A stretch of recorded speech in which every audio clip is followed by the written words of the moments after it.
바이스톰입니다. 아스날과의 북런던 더비에서 손흥민 선수와 교체로 들어왔던 히샬리송 어떻게 보셨습니까?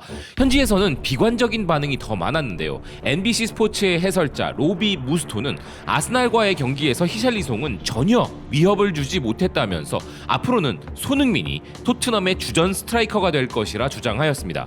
아스날과의 경기에서 보여준 손흥민의 활약과 중앙 공격수로서의 모습을 특히나 칭찬한 그는 이제 남은 시즌 동안 히샬리송이 손흥민의 대안이 될 수 없을 것이라 전망했는데요.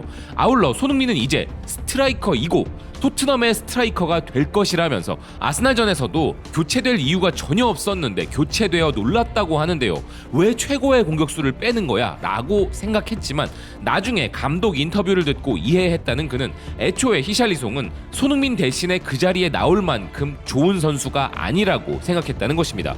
개인적으로 왠지 정이 가는 캐릭터를 가진 히샬리송이기에 좀 살아나주길 바라는 마음이 컸는데 히샬리송과 호흡이 좋은 옵션 중에 한 명인 페리시치의 큰 부상마저도 그에게는 좋지 못한 상황이 된 것 같은데요. 히샬리송이 이렇게 9번 중앙공격수 자리에서 제 역할을 못하고 있기에 계속해서 등장하는 새로운 스트라이커 영입설, 특히나 이반 토니라는 이름이 점점 더 자주 등장하고 있는데요. 이 선수와 관련해서도 손흥민 선수의 이름은 연관되어 등장하고 있습니다. 지난 시즌 브렌트포드 소속으로 맹활약하여 토트넘은 물론이고 첼시, 아스날 등 런던 빅클럽들의 큰 관심을 받고 있는 이반 토니는 지금은 불법 도박과 연루된 부분으로 8개월 출장 정지 중에 있음에도 중앙 공격수 자원이 절실히 필요한 런던 팀들에게는 크게 매력을 어필하고 있는 것이죠. 그런데 토트넘 감독 출신의 전문가 팀 셔우드는 레비 회장의 이적 관련 성향상 그는 27세가 된 잉글랜드 국가대표 스트라이커에게 5천만 파운드 이상의 이적료를 지불하고 데려올 사람이 아니라는 이유로 토트넘이 이반 토니를 잡을 일은 절대 없을 것이라 내다봤는데요. 이 소식을 전하는 HITC는 토트넘이 이반 토니를 영입하지 않을 것이라는 것에 동의하면서 또 다른 이유로 손흥민 선수에게 주목했습니다. 이반 토니는 훌륭한 스트라이커임을 입증했지만 토트넘에는 그가 필요 없다는 것인데요. 손흥민이 지금 계속 골을 넣고 있고 주춤할 기미조차 보이지 않는 것이 그 이유라는 것입니다. 축구 저널리스트 폴 브라운 또한 기브미 스포츠의 팟캐스트에 출연해 손흥민 선수의 9번 자리에 대해 강조하고 있는데요. 지금 손흥민은 해리 케인과 비슷해져가고 있다는 흥미로운 이야기를 하고 있습니다. 그는 포스테코글루 감독은 케인의 완벽한 대체자를 찾은 것 같다면서 포스테코글루 감독이 토트넘을 완전히 바꾸어 놓았는데 이는 대부분 손흥민과 같은 공격수에 기인한 것으로 보인다는 것인데요. 이어 그는 현재 토트넘의 상황으로 볼 때 손흥민이 중앙에서 플레이하는 것은 팀의 주요 옵션이며 아스날과의 경기에서는 팀 내 최고의 중앙 공격수였던 케인을 연상시킬 정도로 중앙 공격수로서 최고의 선택이었다는 것입니다. 그저 골만이 아니라 손흥민은 이 경기에서 미드필더 진영으로 내려가기도 했고 마치 케인이 하던 플레이를 했는데 여기에다가 케인은 가지지 못한 스피드까지 가졌기에 골문에서도 위협적인 모습을 보이고 주장 완장을 찬 이후로는 진정한 리더가 되었기 때문에 계속해서 활약할 것이 예상된다는 것인데요. 아울러 포스테코글루 감독이 깊게 내려서는 팀을 만나 상대 풀백을 겨냥하고 싶을 때는 손흥민을 좋은 속도와 움직임으로 더 넓은 공간에서 플레이하게 하는 경기가 있을 수 있고 그럴 경우 히샬리송이 다시 들어오는 것을 볼 수도 있지만 자신의 생각에는 현재 토트넘의 1순위 9번 공격수는 손흥민이라는 것입니다. 아마 많은 분들도 이와 비슷하게 생각하실 텐데요. 풋볼 런던 역시 골만이 아니라 데이터로는 절대 파악하지 못하는 손흥민 선수의 엄청난 공헌에 대해 집중 조명하였습니다.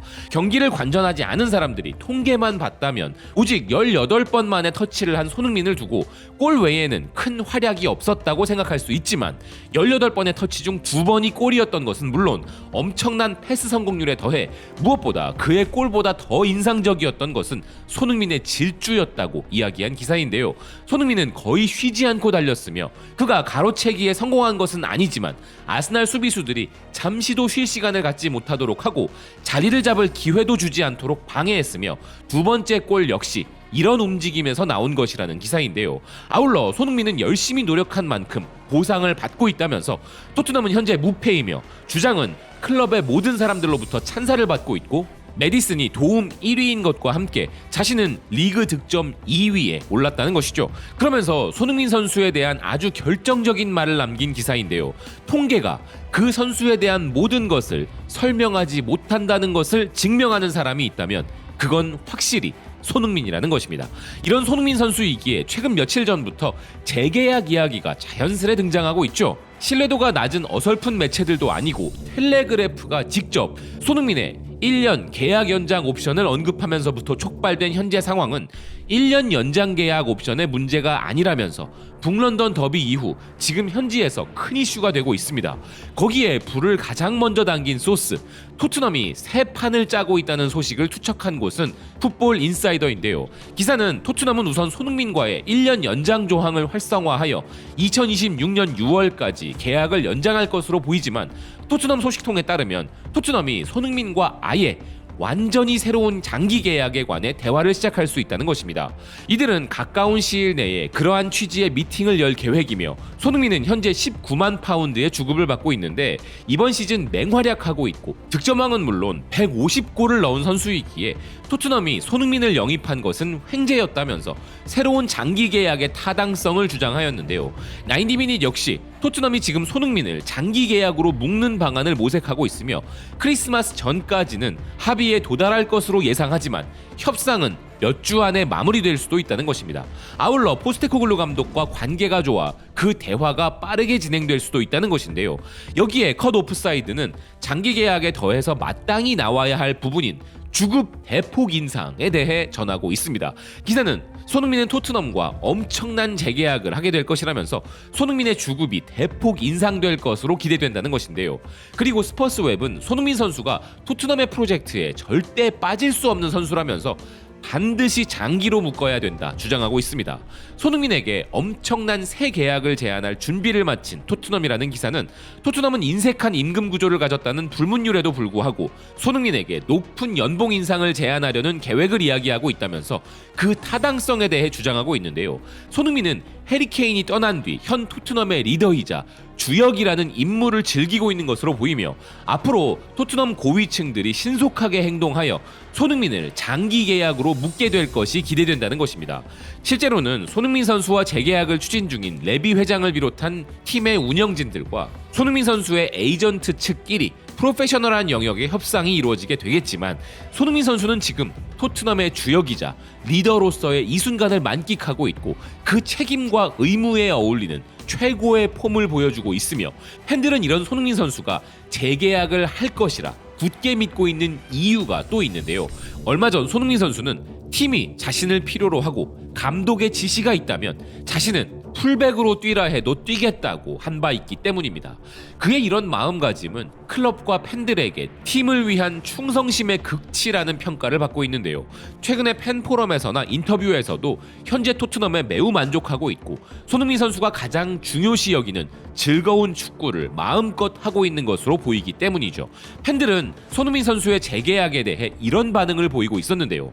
손흥민은 현재 2025-26 시즌까지 계약되어 있다. 소니와 3년 더 연장해. 아니 30년, 300년, 3000년 꿈깨 300만 년이야. 내 꿈은 소니가 있을 때 함께 뭔가를 들어올리는 것이다. 나도. 그리고 그가 우리를 위해 거기서 득점을 했으면 좋겠고 우리는 그가 손으로 하트를 만드는 동상을 경기장 밖에 세울 거야. 아니 나는 그의 카메라 세레모니가 동상을 위한 유일한 선택이라고 봐. 카메라 세레모니가 최고 옵션이란 건 동의하는데 거기서 유일한 문제는 그의 살인 미소나 행복해 보이는 분위기를 보여주지 못한다는 거야. 내가 지금까지 지켜본 모든 스포츠에서 소니만큼 트로피를 염원하는 선수는 없었어. 만약 소니가 토트넘의 주장으로 프리미어리그나 챔피언스리그의 트로피를 들어올리는 모습을 보게 되는 날이 온다면 아마도 나는 그날 밤 술에 취해 몸에 그의 문신을 새길 거야. 이제 그는 주장이기에 트로피를 직접 들어올리는 사람이 될 거야. 소니가 케인처럼 떠나버릴 거라고 생각하지는 않지만 이건 좋은 소식이야. 난 소니가 은퇴할 때까지 토트넘에 있었으면 좋겠어. 솔직히 그가 한국으로 돌아가서 그의 황혼기를 보내기를 원한다면 그건 괜찮아. 난 토트넘에 대한 손흥민의 헌신을 상당히 확신하는 편이야. 레반도프스키는 35세이고 여전히 라리가 최고야.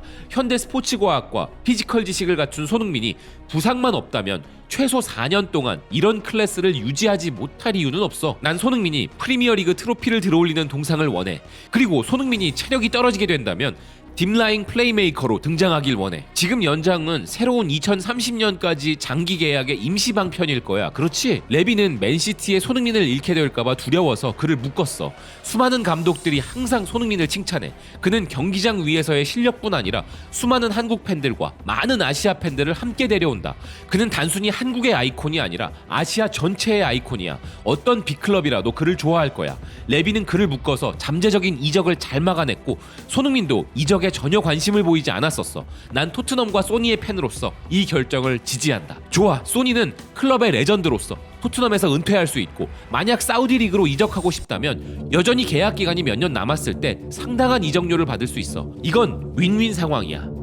토트넘 입장에서 볼 때 케인과 같은 일을 방지하기 위하여 팀의 유일한 슈퍼스타를 반드시 잡겠다는 방향성, 여기에 세계적으로 유명한 냉철한 협상가 레비 회장은 사우디 리그들과 몇몇 팀들이 손흥민에게 접근하는 것을 방지하기 위해서라도 당연히 재계약을 서두를 수밖에 없는 상황인 것입니다. 현실적으로 손흥민 선수가 레알 마드리드급의 클럽으로 이적하지 않는 이상에는 지금 손흥민 선수의 축구 선수로서의 나이를 감안한다면 이제 주장이기까지 한 마당에 토트넘의 레전드로 남는 것 또한 나쁘지 않은 옵션임에는 틀림없습니다. 그렇지만 딱 하나 확실히 할 것은 있을 것입니다. 짠돌이 토트넘임을 모두가 잘 알고 있지만 손흥민 선수가 팀과 클럽에 주고 있는 유무형의 엄청난 가치를 그들이 존중하고 있음을 말이 아니라 이제는 돈으로 증명해야 한다는 것인데요. 손흥민 선수가 돈을 쫓을 선수는 물론 아니지만 꿈에 대해, 프로젝트에 대해 이야기할 수 있어도 프로 선수의 가치는 그 무엇보다 돈으로 증명됩니다. 선수는 실력으로 말하고 그런 선수에 대한 클럽의 존중은 돈으로 설명되는 것이죠. 토트넘에서 수많은 기록들로 이미 여러 번 증명된 그의 실력과 헌신, 여기에 직간접적인 상업적 가치와 토트넘 클럽의 세계적 이미지 향상을 위해 스타로 내세우고 있는 손흥민 선수를 토트넘이 진짜 존중하고 있다면 클럽 역사상 그 누구도 받아본 적 없고 범접할 수 없는 수준의 주급을 재계약 협상에서 제안하는 것이 마땅할 것이고 계약 기간 역시도 그렇습니다. 그게 손흥민 선수가 마땅히 받아야 할 대우라고 생각합니다. 시청해주셔서 고맙습니다. 또 뵙겠습니다.